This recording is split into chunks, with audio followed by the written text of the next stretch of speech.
All right, let's talk about something that honestly feels like a superpower for anyone working in tech, bash scripting. We're going to break down exactly how these simple little text files can automate your work, save you, well, countless hours, and really become the engine that drives everything from a single server to these massive cloud deployments. So let's start with a feeling I'm sure you've had. It's that sinking realization that you're doing the exact same manual, click-by-click task for the 10th time this week. Ugh, it's not just slow and boring, right? One wrong click can cause a huge problem. But what if you could just teach your computer how to do it for you, perfectly, every single time? You know, this quote just absolutely nails it. If Linux, with all of its raw power, is the engine, then bash scripting, that's the gearbox. It's what lets you shift gears, control the speed, and actually make the wheels turn. It's the critical link between just having power and using that power to do productive, automated work. Okay, so let's pop the hood on this gearbox and see exactly why it's so critical, especially in the world of DevOps where speed and reliability are, well, they're everything. Yeah, this is not about small, trivial stuff. Bash is literally the glue for the most critical operations. I mean, think about it. When a new server comes online, a bash script is what's installing all the software. When you push new code, guess what? A bash script in your CI/CD pipeline is running the tests. From daily backups to managing incredibly complex systems like Kubernetes, it's the invisible workhorse doing all the heavy lifting. So how do you even get started? Well, it is genuinely simpler than you might think. Come on, let's create and run your very first script, right now. We're going from 0 to hello world in like the next 60 seconds. No, really, it is just these 3 steps.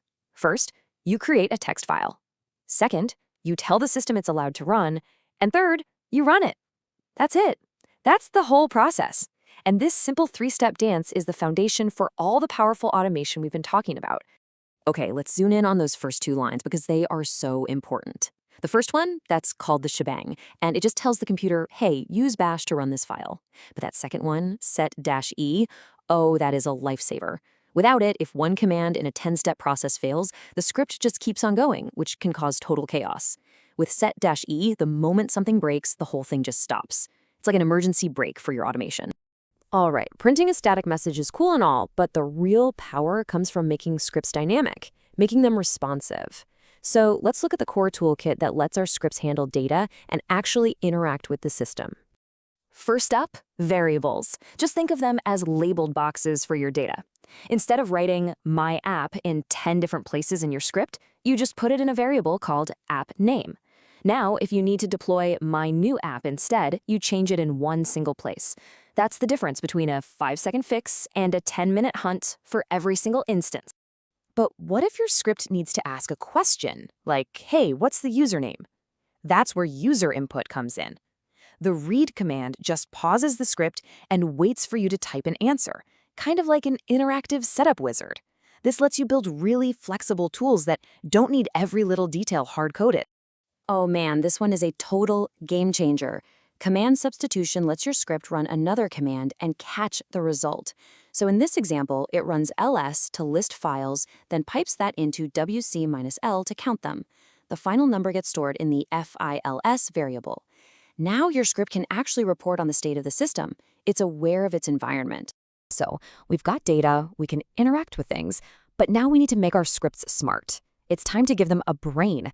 We're going to add logic so our scripts can make decisions and handle complex tasks all by themselves. This right here is how a script makes a decision. Using an if-else statement, it can ask a question, like, hey, does this configuration file actually exist? If the answer is yes, it continues. If no, it can stop and warn the user. This is what makes automation safe and intelligent instead of just running blindly into errors. And what about all that repetitive work? Well, that's the job of a for loop. Imagine you have 100 log files you need to compress. Instead of writing the command 100 times, you use a loop to say, for every single file in this directory, run the compress command. This is really the heart of any large-scale automation. You know, as your scripts get bigger, they can get messy. Functions are the solution. You just group a series of commands into a reusable, named block. So instead of copying and pasting the same 10 lines of deployment logic over and over, you just call your deploy_app function. It keeps your code clean, organized, and way easier to read. Okay, We've built up the toolkit, so now let's connect all of this back to the real world.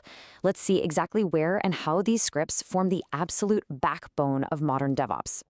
Go look at any modern CI/CD pipeline. I'm talking Jenkins, GitLab, GitHub Actions, you name it. When you see a step that says run tests or build Docker image, what do you think is actually happening under the hood? It's executing a bash script that you provided.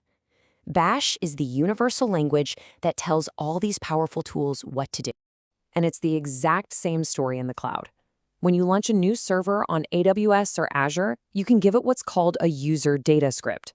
This is just a bash script that runs the moment the server boots up for the very first time.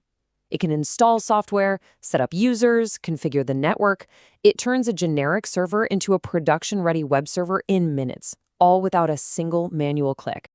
And finally, let's talk about the unsung hero of automation, the cron job. This is the built-in scheduler in Linux. You write a bash script to do something, like backing up a database or cleaning up old log files, and then you just tell cron, hey, run this for me every night at 2 a.m. It is the ultimate set-it-and-forget-it tool for all that routine maintenance. Okay, with all this power comes responsibility. So before you rush off to automate everything, let's quickly cover some of the most common traps and best practices to make sure your automation is robust, reliable, and of course, secure. Forgetting the shebang or not making the file executable, those are like broken bridges right at the start. But you know, the biggest trap is having absolutely no error handling. That's what sends your script just tumbling into the abyss when something unexpected happens. And hard-coding server names, that just makes your script so rigid it's practically guaranteed to break. So here's your safety toolkit. Rule number 1. Never, ever put secrets like passwords directly in a script. Use environment variables instead. Always treat user input as untrustworthy until you've checked it. And please, always use that set E emergency break. These are not just suggestions. They are the habits that separate hobby scripts from professional, reliable automation. So let's bring it all together. On one side, you've got the manual world, stressful, chaotic, full of errors. And on the other, you have the automated world, calm, consistent, reliable. Bash scripting is the bridge between these two worlds. It's the skill that takes you from firefighting to engineering. It isn't a nice-to-have, it's a core competency for modern tech. And so we end with the most important question of all. We've shown you the entire toolkit, from variables all the way to logic. You have all the building blocks. So right now, think about that one tedious, manual task you have to do every single week. You know, that thing you dread. What will you automate first?